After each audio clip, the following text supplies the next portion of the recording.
Bonsoir, il est 19h sur Oula, c'est l'heure du journal. Voici les principaux titres de l'actualité.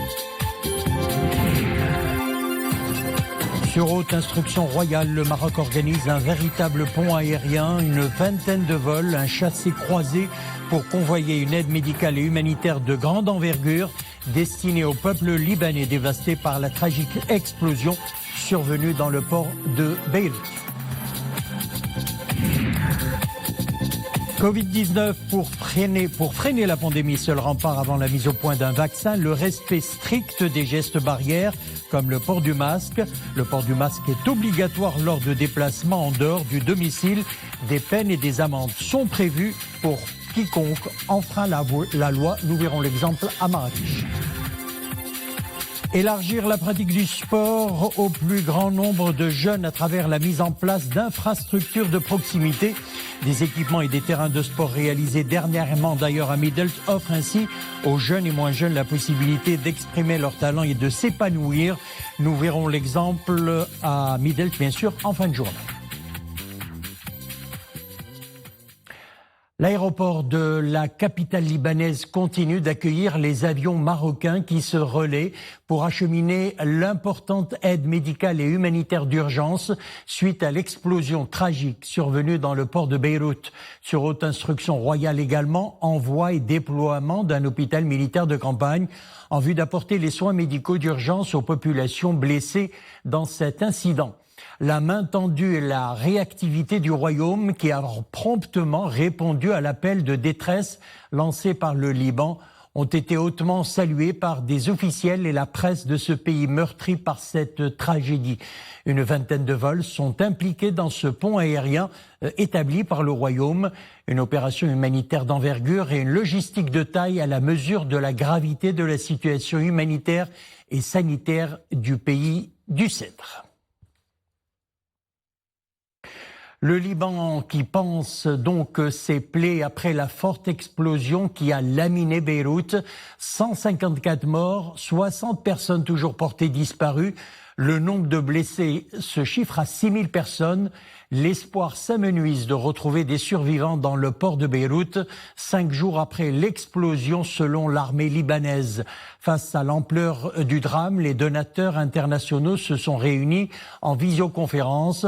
Organisée à l'initiative de la France et de l'ONU, les donateurs ont promis une aide d'urgence. Covid-19, le nombre de personnes atteintes ne cesse d'augmenter dans notre pays. 1230 nouveaux cas d'infection au coronavirus ont été enregistrés ces dernières 24 heures, ce qui porte à 33 237 le nombre de contaminations dans le Royaume depuis le premier cas signalé le 2 mars dernier.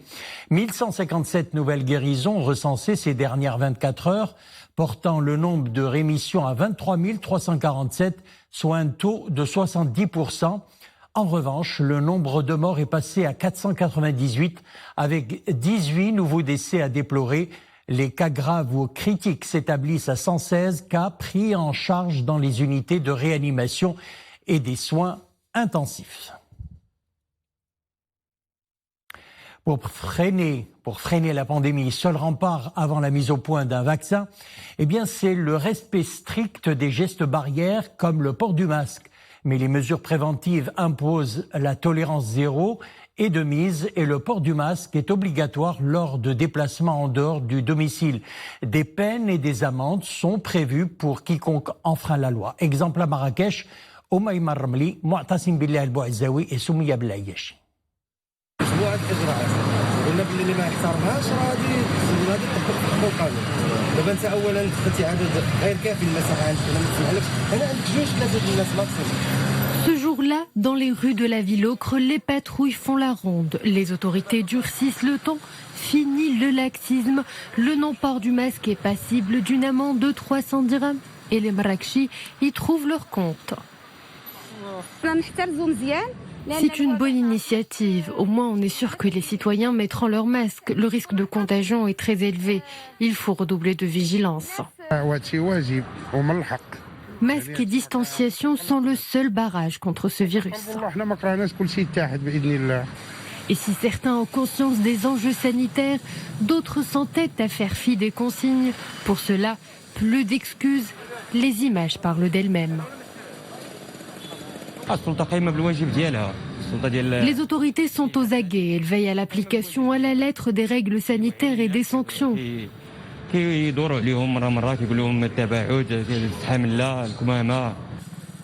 Le port du masque, un geste simple qui peut sauver bien des vies.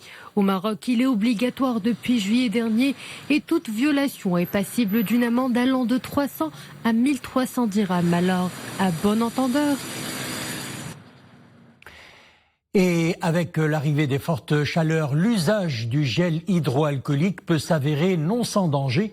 Exposé au soleil, des mains désinfectées au gel augmenteraient le risque de brûlure.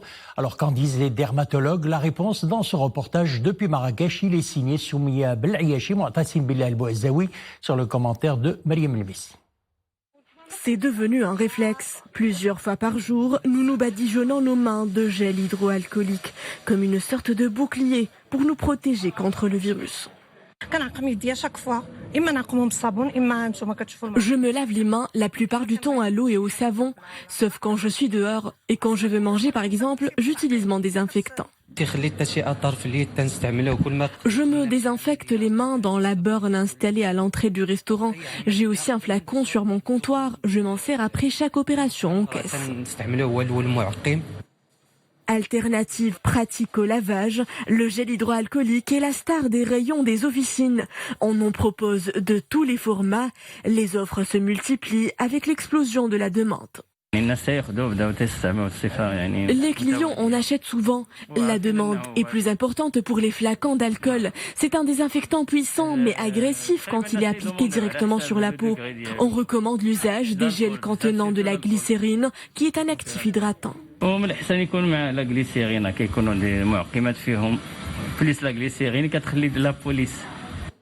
Un geste d'hygiène non sans risque. Par ces temps de forte chaleur, les spécialistes conseillent un usage prudent.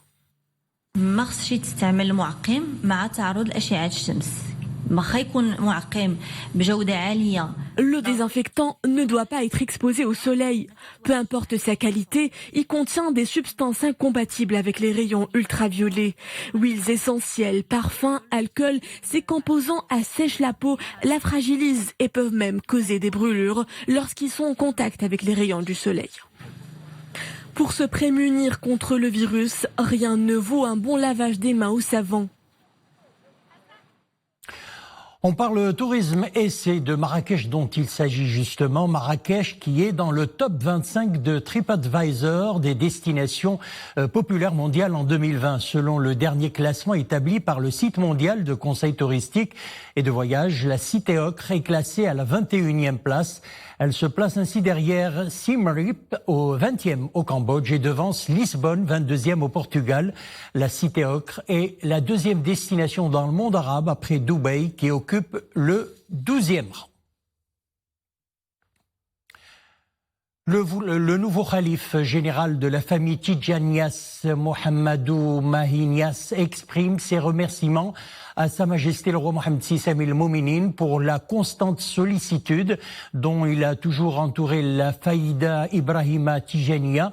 C'était lors de l'audience accordée hier à Kaolack à l'ambassadeur du Maroc au Sénégal en marge d'une cérémonie de présentation des condoléances au cours de laquelle l'ambassadeur du Maroc à Dakar a donné lecture du message de condoléances adressé par Sa Majesté le roi Mohammed VI au nouveau calife général. Sa Majesté le roi a mis l'accent sur le rayonnement du message Sophie, du message de l'islam que déployait le calife général à travers non seulement le Sénégal, mais à travers l'Afrique de l'Ouest. Et bien entendu, Sa Majesté le roi a exprimé ses souhaits pour le succès de l'action que va mener le nouveau calife dans le rayonnement de ce message spirituel.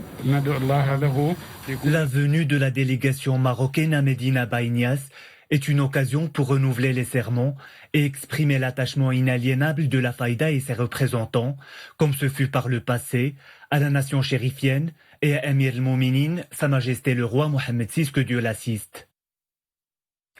Nous célébrons demain 10 août la journée nationale du migrant, l'occasion de rendre un hommage à nos concitoyens dans les 4 coins du monde, des expatriés au parcours atypique qui brillent en terre d'accueil. L'une de ces pépites qui rendent d'ailleurs fier Samir Machhour, ce natif de Rabat, est le senior vice-président d'un géant mondial de la biotechnologie. Et c'est à 10 000 kilomètres de sa ville natale, à Séoul plus précisément, qu'il a choisi de s'établir. Il nous embarque dans son quotidien. Le portrait est signé Meriem Messi et Nourdine Loubeni.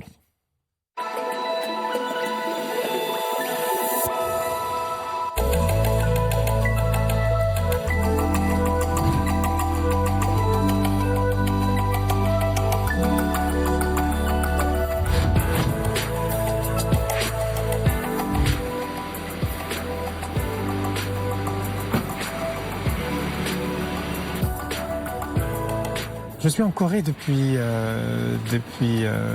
juin dernier, 2019. Donc ça fait plus d'une année et demie. Je suis responsable, en fin de compte, de toute la partie qualité, de toute la partie réglementaire, de toute la partie conformité réglementaire, de tous les produits qui sont mis sur le marché de Samsung Biologics à travers le monde.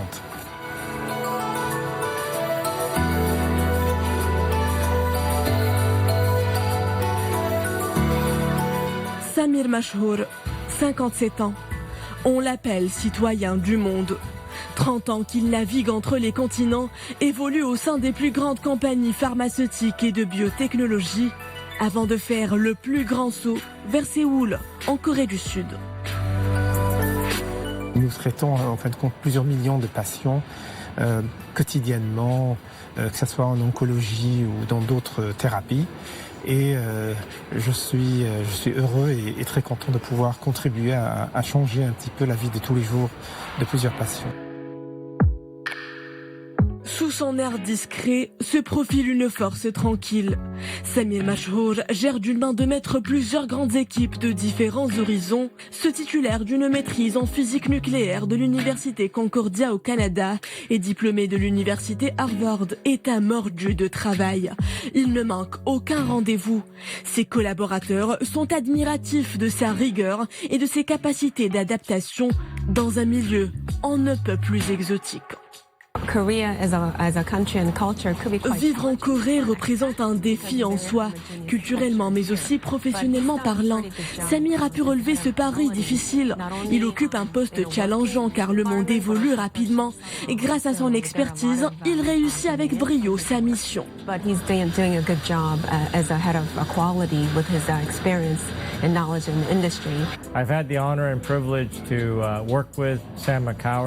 J'ai eu l'honneur et le privilège de collaborer avec Monsieur Samir Machhour. Il fait un travail merveilleux pour tirer vers le haut l'indice de qualité de notre organisation. En plus, il est bien adapté à la culture coréenne. Il saura propulser la société vers une nouvelle ère.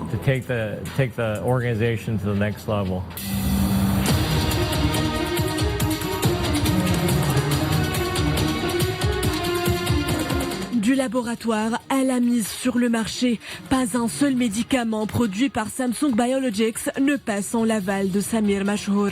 L'expert nous a confié être en contact avec les autorités marocaines pour une éventuelle acquisition de vaccins contre le Covid-19.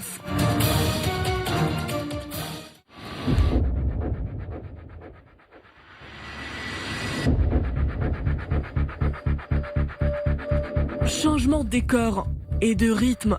Nous sommes à Sangdou, là où notre expert coule des jours plus calmes, loin du tumulte de la capitale. Tous les jours, c'est un peu différent. Je sors faire un jogging simplement pour essayer de préparer ma journée physiquement et puis mentalement. Travailler le mental, c'est bien le secret du succès dans son domaine. Une quête de l'excellence qu'il sait bien transmettre à ses enfants, du plus petit au plus grand.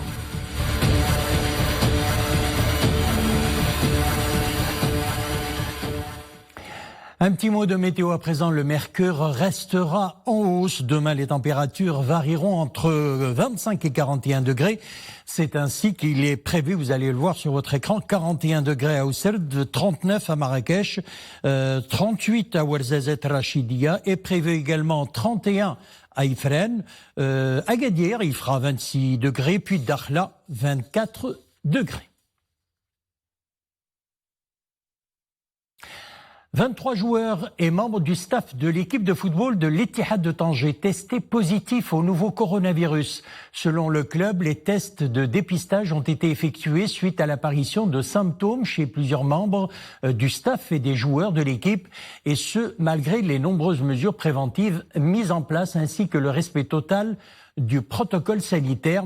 L'Ittihad de Tanger, je le rappelle, doit affronter mardi à domicile la Renaissance sportive de Berkane.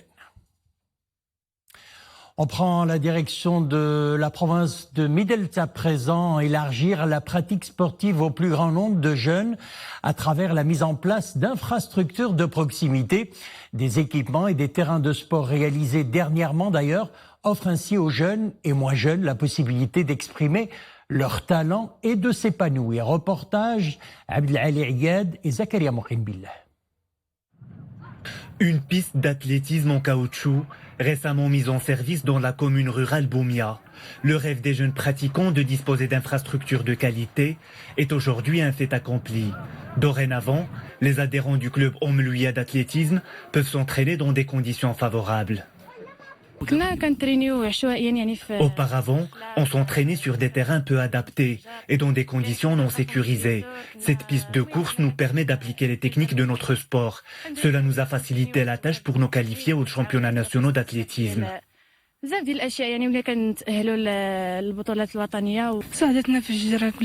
Nos performances se sont nettement améliorées. Nous participons à plusieurs compétitions nationales. Aujourd'hui, nous nous adonnons à un plus grand nombre de disciplines, comme le lancer de javelot, les courses de courte et de moyenne distance, et le niveau des pratiquants est en nette progression.